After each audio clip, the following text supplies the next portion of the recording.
John, what are your thoughts on that performance against Halifax this afternoon? The side certainly showed a response. They showed a response. I thought they were magnificent. We've asked a lot of questions about the character and about the togetherness, and there's no doubt that they answered those questions. You know, we were a little fragile confidence-wise, I sensed, going into the game, and going 14 points down with such a heavy penalty count against us.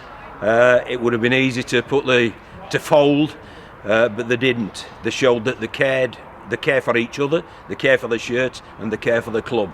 And I thought it was a magnificent performance. Do you think what's happened in the last 2 weeks about the soul searching and looking in the mirror helped the side recover after trailing 14? Well, I'll let you draw the conclusions, Mick, but I certainly think so, because you know, to go that far behind and we didn't have the ball virtually for 20 minutes, and then to just hang in there, come back, and then obviously we did fatigue because we'd had so little possession in the first 20 minutes, but they then hung in and came back with it. And probably the best bit of coaching I've done in the last 2 weeks was at the captain's run yesterday, when I told Jordan Lilly just practice drop goals, and he spent 10 minutes out there and he was nailing them, and he nailed it today. So, you know, really pleased for Jordan, but more importantly I'm pleased for the group, all the staff, all the players. I thought it was absolutely a great response to a lot of adversity. What was the catalyst in the game, John, to turn it around and then score them 24 unanswered points, which ultimately saw you home? I just think that it's like anything else. When you start playing well, you get confident and you get energised, and I think you could see that. But I just thought, my only worry was, would we hit a wall because we'd had so much hard work to do in the first 20 minutes. You know, I was pretty pleased after 20 minutes with an 8-1 penalty count after that time, just to be the 2 tries down. So, you know, but it was whether that would take too much out of them in the long run. But fortunately for us, it didn't. What were you thinking, John, when Halifax scored them 2 tries late on and they wrestled back the lead? Yeah, well, you've got to expect a they're a good team.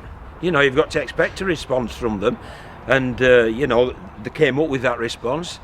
But it matters not ultimately, because we've shown that composure, we've shown that belief, we've shown that effort, which is what I questioned last time, to bring home the bacon. So I'm absolutely really pleased for the guys in that changing room. My co-commentator on the Hour League, Brian Noble, gave the man of the match to Jordan Lilly. He thought ultimately it was the difference. Yeah, I thought John Lilly was superb, but I'd have given it to Steve Crossley. That was a captain's knock, that was an absolute captain's knock. When you're playing in the middle and it's as physical as it was out there, to play the minutes he played and then to see the game out at the end. I mean, I thought Steve Crossley was magnificent, but I thought all 17 were magnificent, so I can't be too picky. John, after doing it tough against Featherstone and Sheffield, what does this result do now for the confidence of the side? Well, obviously they'll feel a lot better about themselves, and it'll be a much more pleasant early part of the week, because the review will obviously illustrate some real good character stuff, but we've still got things to fix up. You know, an 8-1 penalty count, we've got to look at the reasoning behind that. We can't just blame the referee. We've got to have a look and see if there's any substance within that. But we also played some good rugby league, and we played some smart rugby league, and we played some tough rugby league. So there'll be lots of positives, but there'll still be negatives, because you've got to keep striving for improvement. And it's only 2 games into a 22-game season, so we've got to keep our sleeves rolled up and keep working with the same intensity as they've demonstrated this last 2 weeks. So a huge character test, that one at 12, come back from the adversity of, as you say, the difficult start, and then not touching the ball for so long. It was, yeah. I'm really pleased for the players, you know, and if you'd have been in the dressing room then for the last 5 minutes, you'd have seen how much it meant to them. So, you know, really pleased for them. And sometimes, you know, you get what you deserve, and we got what we deserved today. We probably got what we deserved 2 weeks ago against Sheffield, but we've got what we deserve today as well against a very good Halifax Panthers team. You sort of sense the cloud has been lifted a little bit.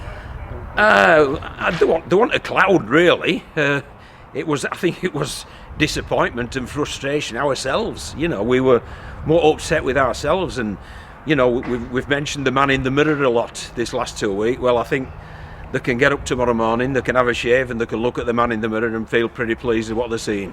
Well, as you say, probably having that extra week probably helped in terms of clearing their heads, and now it's almost like you can start again and Yes, build on this I would agree with you. I think that's pretty astute. That it's 2 weeks was well used, and now we can say right, we can start now on the week-to-week grind of a league campaign, and I'm looking forward to it. You're back on that routine as well. Yeah, we are. So really looking forward to it, and obviously we're playing a pretty good Dewsbury team, 2 from 2, so top of the league. So we'll have to have a go and see if we can come here on both our home grounds and see if we can produce something similar.